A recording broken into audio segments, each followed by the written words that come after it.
scale pattern.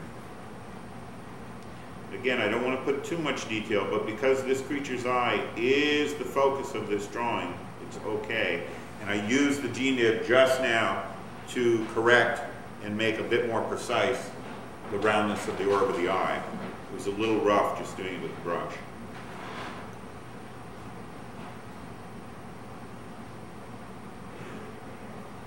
Okay, and I'm using it now to catch the top of the scale patterns on the lower jaw.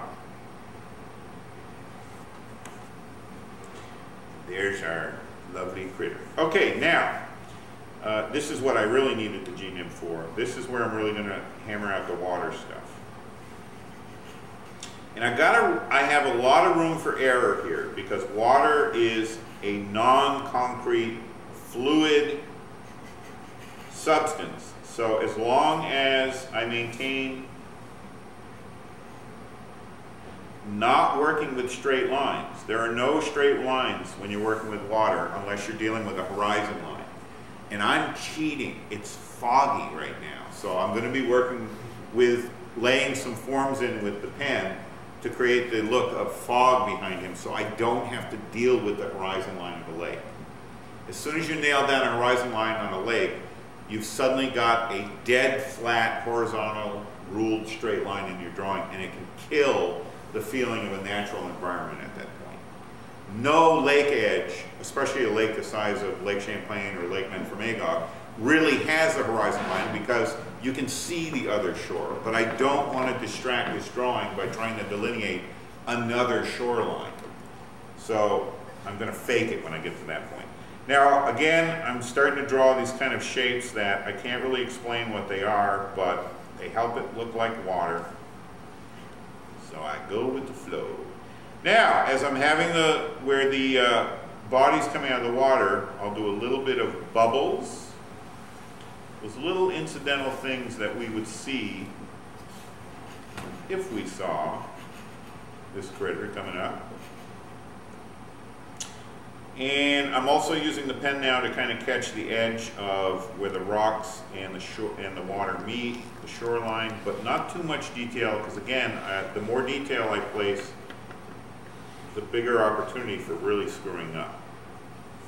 Is that working for you guys looking at it? Okay? And I'm not going to put any detail, any at all, on the portions of the serpent that are under the water because the more I can just suggest that form, your imagination fills in more detail. If I start going in there with a pen or a brush, I'm going to screw this drawing up. Part of what makes it work is that the only real visible detail is above the water line. I've suggested enough already that you're seeing more than is there. Now that means I've got to put a little more attention to what's above the water line, and part of what's above the water line is this part of the body.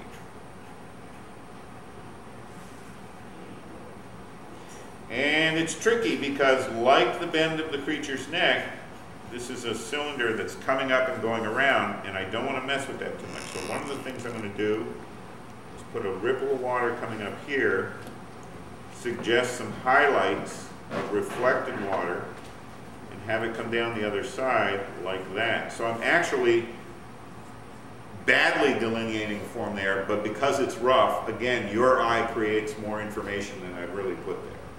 Does that work for you guys? That edge? All right, now, a little bit more of that reflection.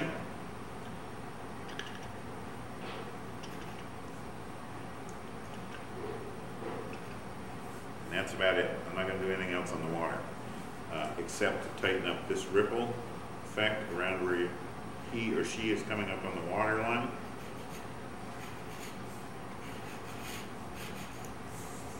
All right, now, as I said earlier, I'm going to cheat. This is a fog bank behind here, so.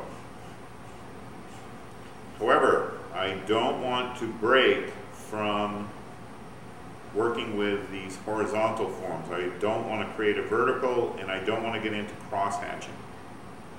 So I'm just going to suggest a fog with these kind of lines. Now, one of the ways I can enhance the feeling of that being fog is I can start using that sort of direction of line edge of these trees.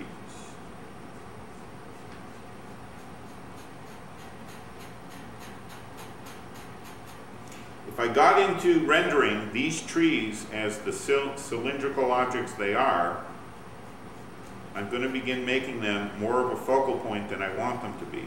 I want the only part of this drawing to really have much sense of volume to be the sea creature itself, the lake creature itself.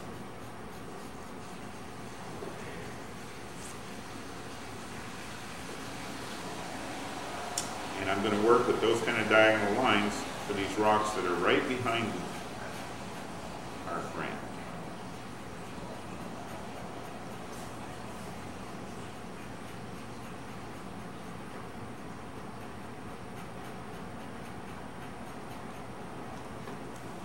Because what it begins to suggest is those objects are falling out of focus, either because of the fog or the distance. It doesn't matter which.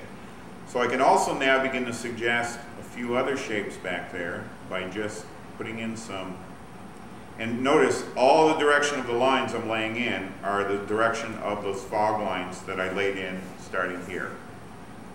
Now, I don't know what these things are I'm putting in back there.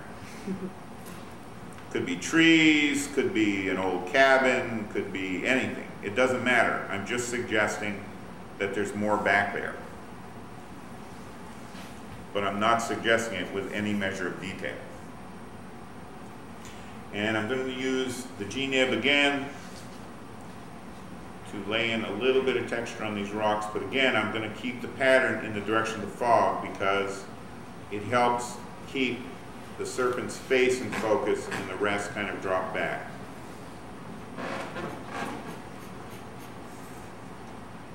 That work for y'all?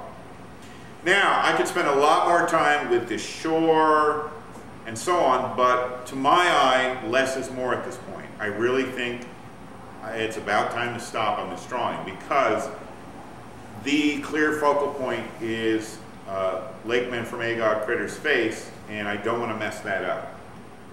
So, part of the water texture is my signature going in the same direction as the flow of the water. And I'm going to give this a few minutes to